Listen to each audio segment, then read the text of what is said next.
కేంద్రంలోని biomass power plant ఎదుట కార్మికులు రిలే నిరాహార దీక్ష చేపట్టారు.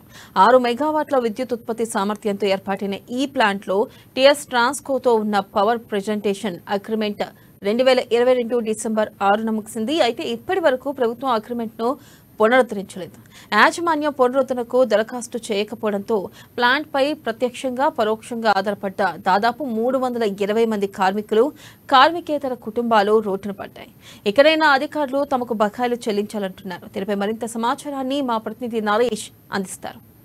మంచిర్యాల జిల్లా కేంద్రం సమీపంలో ఉన్నటువంటి పాత మంచిర్యాలలో గత 20 ఏళ్ల క్రితం ప్రారంభమైనటువంటి శాలివాహన విద్యుత్ పవర్ ప్లాంట్ కార్మికుల పరిస్థితి అంధకరమైంది. వారు గత 20 ఏళ్ల క్రితం ప్రారంభించినటువంటి ఈ శాలివాహన విద్యుత్ పవర్ ప్లాంటు 20 ఏళ్ల నుంచి ఉత్పత్తి ప్రారంభించినటువంటి అకస్మాత్తుగా ఇటు దానికి సంబంధించినటువంటి తెలంగాణ ట్రాన్స్కో తోటి ఏర్పాటు చేసుకున్నటువంటి అగ్రిమెంట్ ముగిసినటువంటి నేపథ్యంలో దాన్ని లాకౌట్ విధించారు. దానికి సంబంధించినటువంటి ఈ విద్యుత్ ప్లాంట్ పనిచేస్తున్నటువంటి కార్మికుల కు సంబంధించినటువంటి పెండింగ్ బకాయిలు చెల్లించాలంటూ ధర్నా నిర్వహిస్తున్నారు. మరి ఈ క్రమంలో ప్రస్తుతం మనం మంచిర్యాల జిల్లా కేంద్రం నుండి శాలివాహన విద్యుత్ పవర్ ప్లాంట్ వద్ద ఉన్నాము. దీనికి సంబంధించి ప్రస్తుతం మనతో పాటు విద్యుత్ ప్లాంట్లో పనిచేసినటువంటి కార్మికులు మనతో పాటు ఉన్నారు. మరి వారి సమస్యలు ఏంటి అనే విషయాన్ని ప్రస్తుతం వారి నోటితో మనం అడిగి తెలుసుకుందాం. దానికి సంబంధించి కార్మిక నాయకుడు శంకర్ మనతో పాటు ఉన్నారు. వారిని అడిగి తెలుసుకుందాం. చెప్పండి, ఇప్పుడు మీరు ఎన్నేళ్ళుగా ఈ ప్లాంట్లో పనిచేస్తున్నారు? దీనికి సంబంధించి మీకు ఏ విధమైన సమస్యలు ఉన్నాయి? మేము ఈ కంపెనీలో గత 20 సంవత్సరాలుగా పనిచేసిన,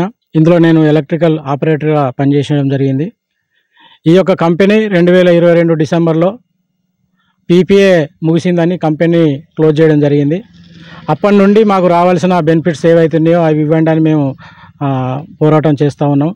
అయినా కూడా ఈ మేనేజింగ్ డైరెక్టర్, ఈ కంపెనీ సంబంధించినట్టు మేనేజింగ్ డైరెక్టర్ మల్కా కొమరయ్య గారు, ఢిల్లీ పబ్లిక్ స్కూల్ అధినేత, అదేవిధంగా పల్లవి మోడల్ స్కూల్స్ అధినేత మల్కా కొమరయ్య గారు మొండిగా వ్యవహరిస్తున్నారు. ఏదో ₹1,00,000 ఇస్తే వెళ్ళిపోండి అనే మాట తీసుకొస్తున్నాడు. మాకు అట్లా కాదయ్యా, మా కార్మిక చట్టం ప్రకారం మాకు ఏదైతున్నదో ఆ విధంగా మాకు చెల్లించండి, మేము వెంటనే వెళ్ళిపోతామని చెప్తే ఆయన పట్టించుకోవట్లేదు. మేమే కాదు, ఏసీఎల్ గారు, అసిస్టెంట్ లేబర్ కమిషనర్ ఆ మేడం గారు చెప్పినా కూడా ఈయన నిమ్మకు నీరెత్తనట్టుగా వ్యవహరిస్తున్నాడు. కాబట్టి మేము ఇట్లయితే కుదరదని వెంటనే యాజమాన్యం కంపెనీకే దిగి వస్తే మా సమస్యలు పరిష్కారం అవుతాయని మేము గత వారం రోజులుగా రిలే నిరాహార దీక్ష కొనసాగుతుంది కంపెనీ గేట్ ముందు. అయినా కూడా యాజమాన్యానికి దున్నపోతు మీద వర్షం పడ్డట్టు ఉంది మల్కా కొమరయ్య గారికి. తక్షణమే మల్కా కొమరయ్య గారు దిగి వచ్చి ఈ కంపెనీకి వచ్చి మా కార్మికుల సమస్యలు పరిష్కరించకపోతే వెంటనే మేము హైదరాబాద్లోని తన ఇంటి గృహానికి చేరుకొని ఇంటిని ముట్టడి చేసి ఆయన కార్మికుల హక్కులు సాధించుకుంటామని మేము తెలియజేస్తున్నాం. అప్పుడున్న పరిస్థితుల్లో తక్కువ రేటుకు భూములు కొనుక్కున్నాడు. 30,000కు 40,000కు ఎకరం చొప్పున కొన్నాడు. ఇప్పుడు అది 4 కోట్లు 5 కోట్లు వలుకుతుంది. కార్మికులను రోడ్డున పారేసి ఆయన కోట్లు సంపాదించాలనే ఆలోచనతో ఉన్నాడు. ఆయన ఒక ఆలోచనను మేము ఏ విధంగానైనా ఆయన ఆలోచన తిరస్కరించి తిప్పికొట్టైనా మా హక్కులు సాధించుకుంటామని తెలియజేస్తున్నాం. అయితే గత 20 ఏళ్ల నుంచి ప్రారంభమైనటువంటి విద్యుత్ ఉత్పత్తి అకస్మాత్తుగా ఈ ప్లాంట్ను మూసివేయడానికి గల కారణాలు ఏంటి? ఈ యొక్క ప్లాంట్ను మూసివేయడానికి కారణం ఏంటిదంటే, అప్పుడు 2002 డిసెంబర్లో ప్రభుత్వంతో 20 సంవత్సరాలు పీపీఏ పవర్ పర్చేస్ అగ్రిమెంట్ అనేది చేసుకోవడం జరిగింది.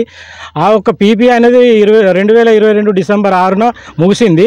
ఈ పీపీఏను గవర్నమెంట్కి అప్లై చేసుకొని పొడిగించుకుంటే మళ్ళీ 20 సంవత్సరాలు ఈ యొక్క కంపెనీ కొనసాగుతూ ఉంటుంది. కానీ ఆయన దురుద్దేశం ఏంటిదంటే, అప్పుడు 30,000కి ఎకరం కొనుక్కున్నా, ఇప్పుడు 5 కోట్లకి ఎకరం నడుస్తూ ఉంది. ఇప్పుడు కంపెనీ నడిపిస్తే లాభం లేదు.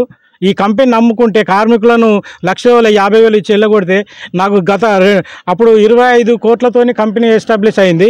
ఇప్పుడు 200 కోట్లు వస్తున్నాయి ఈ కంపెనీ మూసివేస్తే. కంపెనీ నడిపించడం కంటే మూసివేస్తేనే నాకు ఎక్కువ డబ్బులు వస్తాయని దురుద్దేశంతో ఆయన ఈ రీన్యువల్కి వెళ్లకుండా కంపెనీ మూసివేసిండు. ఇప్పుడు మరొకరు ఉన్నారు, మరి కార్మికులకు సంబంధించినటువంటి మద్దతు తెలుపుతూ ఉన్నటువంటి ఒక ప్రజా ప్రతినిధులు ఉన్నారు. మరి దీనికి సంబంధించి వారు ఏమంటున్నారు, మరి మీరు ఏం కోరుకుంటున్నారు? ఏదైతే పాత మంచిర్యాలలో శాలివాహన ప్లాంట్ అనేది అంటే పెట్టడం వల్ల వాళ్ళకు ఒకటి మంచి జరుగుతుంది అనేసి ఇక్కడ ఉన్న వాళ్ళు స్థానికులు వాళ్ళ భూములు తక్కువ రేట్లకు పోనీ మా పిల్లలకు ఉద్యోగాలు వస్తాయి, ఉద్యోగ అవకాశాలు వస్తాయి, చదివిన పిల్లలకు కూడా మంచి జరుగుద్ది మా ఊరికి అనేసి ఇక్కడ ఉన్న వాళ్ళు చాలా మంది భూములు ఇవ్వడం జరిగింది. భూములు ఇచ్చి వాళ్ళు అప్పుడు తక్కువ ధరకు, ఉన్న ధర కన్నా తక్కువ ధరకు ఇచ్చి వాళ్ళ పిల్లల్ని జాబ్లో పెట్టించుకోవడం జరిగింది. అంటే మా పిల్లల భవిష్యత్తు ముందు చాలా బాగుంటుంది, అంటే ఒకటి పర్మనెంట్ జాబ్ అనేది దొరుకుద్ది, మా ఊళ్ళో ఒక కంపెనీ ఉన్నదనేసి ఒక మంచి గర్వంగా చెప్పుకోవచ్చని అప్పుడు ఆనాడు అనుకోవడం జరిగింది. ఇప్పుడున్న యాజమాన్యం ఏదైతే మల్కా కొమరయ్య గారు దానికి వ్యతిరేకంగా వాళ్ళ కార్మికుల చట్టాలకు వ్యతిరేకంగా వాళ్ళు రావాల్సిన బెనిఫిట్లు ఇవ్వకుండా వాళ్ళకి జీతాలు కూడా సరిగా 3 నెలల జీతాలు కూడా సరిగా అప్పుడు ఇవ్వకుండా వెంటనే దాన్ని శాలివాహన కంపెనీ మూసివేస్తున్నామని ఎత్తివేస్తున్నామని చెప్పడం జరిగింది. ఆ పరిస్థితుల్లో వీళ్ళు ఎటు తోచలేని పరిస్థితి.